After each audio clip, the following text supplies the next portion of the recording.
scheduling, opening arguments, and the timing of a motion to dismiss.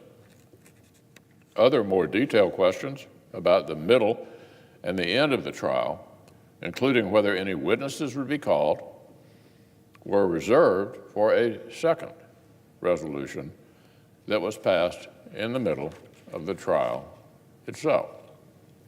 As a matter of fact, we passed it only after a number of Democrats, including Senator Schumer himself, voted to dismiss the case. They got a motion to dismiss before the Senate had even decided whether to depose a single witness.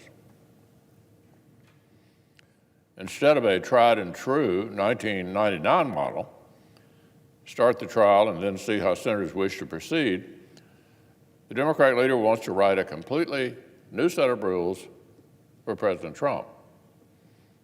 He wants one single resolution up front instead of two, however many are needed. He wants to guarantee up front that the Senate hear from the very specific witnesses instead of letting the body evaluate the witness issue after opening arguments and senators' questions, like back in 1999. And very tellingly, Madam President, our colleague from New York completely omits any motions to dismiss the case, like the one he was happy to vote for himself as a new senator back in 1999.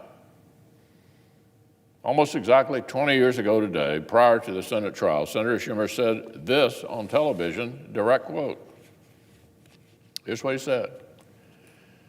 Certainly any senator, according to the rules, could move to dismiss, which is done every day in criminal and civil courts throughout America. Motions to dismiss are made. And if a majority vote for that motion to dismiss, the procedure could be truncated. That was Senator Schumer in January of 1999. But now the same process that Senator Schumer thought was good enough for President Clinton, he doesn't want to afford President Trump. Go figure.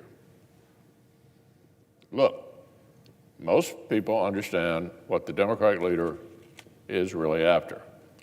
He is simply trying to lock in live witnesses. That is a strange request at this juncture for a couple of reasons. For one thing, the 1999 version of Senator Schumer vocally opposed having witnesses, even when the question was raised after hours of opening arguments from the lawyers, hours of questions from senators, and a failed motion to dismiss. How can he have prejudged that he favors live witnesses so strongly this time before the Senate even has articles in hand? Moreover, presumably it will be the House prosecutor's job to ask for the witnesses they feel they need to make the case. So why does the Democratic leader here in the Senate want to predetermine the House impeachment manager's witness request for them before the House has even impeached the president?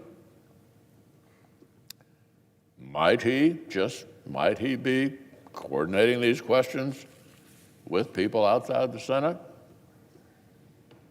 Here's one possible explanation.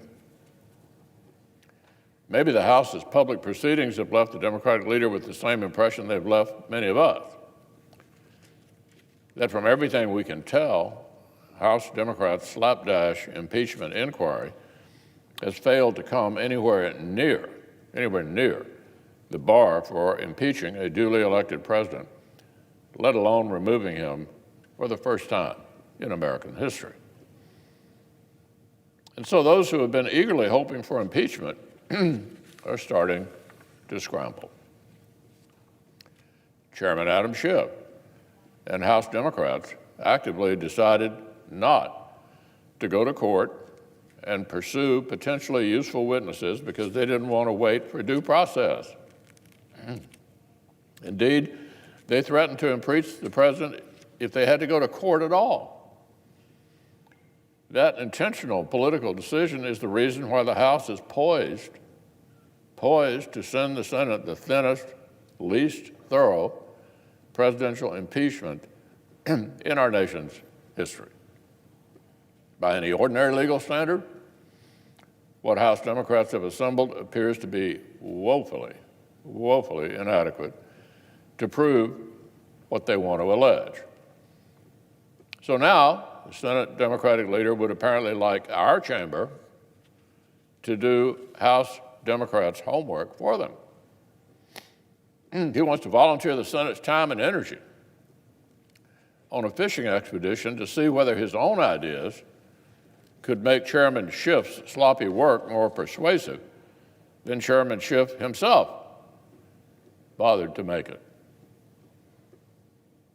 So, Madam President, this concept is dead wrong.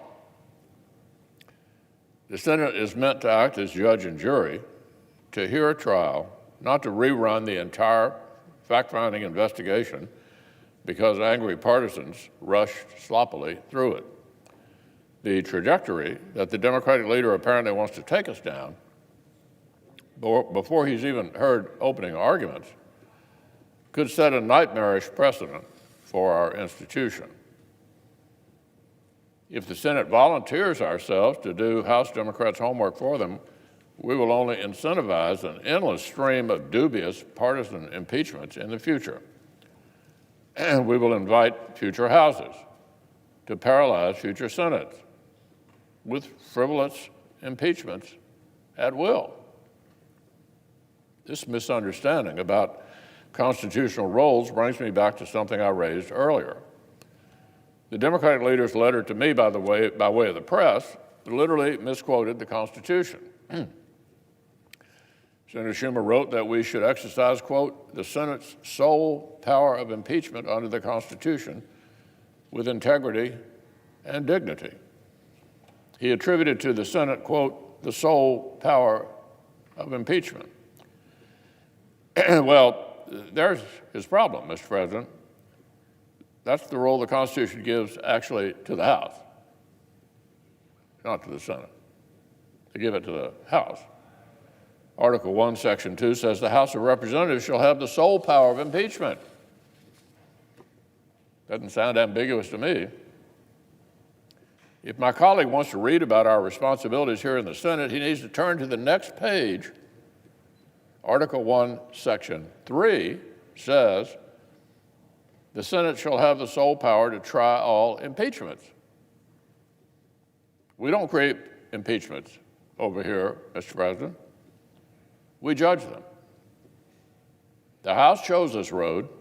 It's their duty to investigate. It's their duty to meet the very high bar for undoing a national election.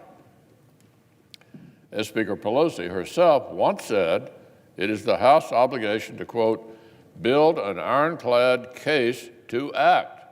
That's Speaker Pelosi. It's the House's obligation to build an ironclad case to act, end quote. If they fail, they fail. It's not the Senate's job to leap into the breach and search desperately for ways to get the guilty. That would hardly be impartial justice. The fact that my colleague is already desperate to sign up the Senate for new fact-finding, which House Democrats themselves were too impatient to see through, well, that suggests something to me. It suggests that even Democrats who do not like this president are beginning to realize how dramatically insufficient the House's rushed process has been. Well, look, I hope the House of Representatives sees that too. If House Democrats' case is this deficient, this thin, the answer is not for the judge and jury to cure it over here in the Senate. The answer is the House should not impeach on this basis in the first place. But if the House plows ahead, if this ends up here in the Senate, we certainly do not need jurors to start brainstorming witness lists for the prosecution and demanding to lock them in before we've even heard opening arguments. I still believe the Senate should try to follow the 1999 model. 2 resolutions, 2. First things first, the middle and the end of this process will come later. So I look forward to meeting with the Democratic leader very soon and getting our important conversation back on the right foot.